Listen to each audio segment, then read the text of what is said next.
Every Friday morning, an elderly woman named Linda found a plain white envelope waiting on her doorstep. Inside was a $40 grocery gift card. No name, no message, no explanation. At first, Linda thought it was a mistake, but then it happened again and again. Every Friday, the same envelope appeared. Linda was 71 years old and she lived alone in a quiet suburban neighborhood. She was grateful for the help, but more than anything, she wanted to know who was doing it. So one Friday morning, Linda decided not to open the door. She hid behind her living room curtain and waited. A few minutes later, an elderly man slowly walked onto her porch. It was Frank, a 76-year-old man who lived just a few houses away. Linda watched as he carefully placed the envelope on her doorstep and turned to leave.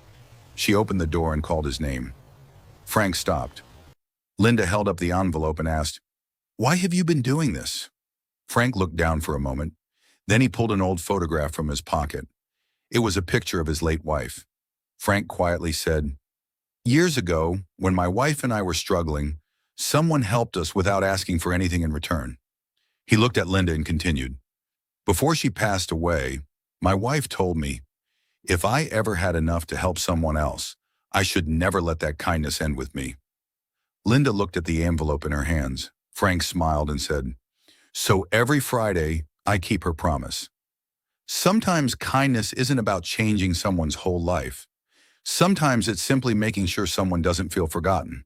If you could help someone quietly without taking any credit, would you?